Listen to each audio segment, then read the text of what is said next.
Hi folks, I wanted to do this short little video that my buddy across the pond, Banjo Die, asked me to do about playing up the neck and why you play over this scoop that's on the banjo. Some people have, a lot of banjos these days are made with a scoop, and if you don't know what that is, you can sort of see how the fretboard ends and then it's basically cut out. So the idea is that you're playing over what would be, this would be the 19th fret on the banjo. And it just so happens that that's where a nice harmonic is. And if your fingers were on here, you notice if you're playing with your index finger or middle finger, whichever you plan to use, you're basically over that 19th fret, but there's also room where your thumb, the cutout ends right there. So your thumb can be in this spot right here and still not be over the frets. So why do you have a scoop to begin with? That's the question that people sometimes ask. And there's, you get this banjo and it's got, a part of the fingerboard's missing. So what's the scoop with that? So what's the purpose of the scoop and why is the scoop there? You can find a little more in-depth breaking down of the mechanics of this and why people came up with the scoop on a website or a YouTube channel called Banjo Quest, which is run by a buddy of mine in Massachusetts called Tom Collins. And he goes a little more detail of why the scoop is there and what we can use it for. But basically, if you're playing in bluegrass, you're playing usually closer to the bridge here. And it's a really different sound than as you move up. See, already it sounds more mellow. And you can see on this banjo at least, that's where my thumb would hit.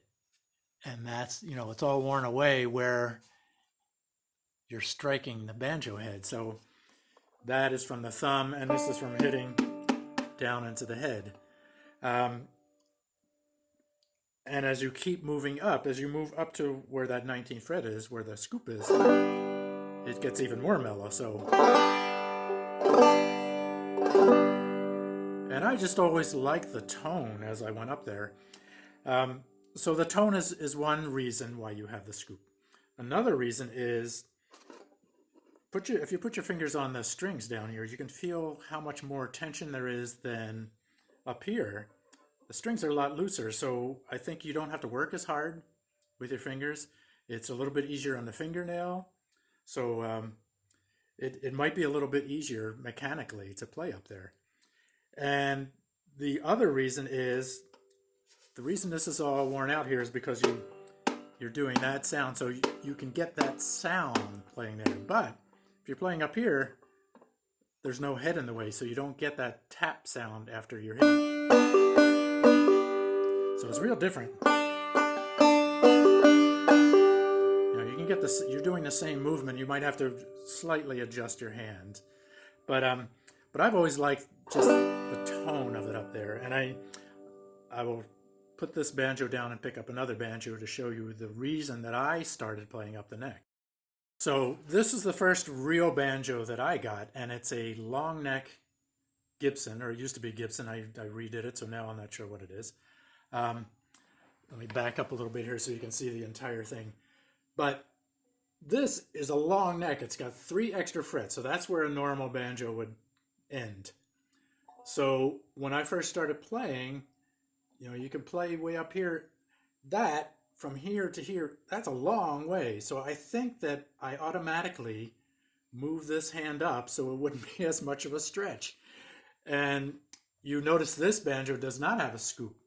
So I learned how to play over the neck, and I had to adjust a little bit the playing style that I had. So I think I had to play it a little bit lighter.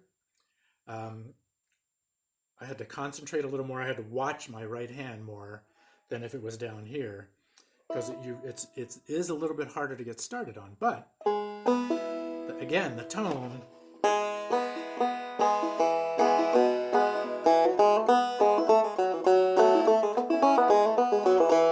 as opposed to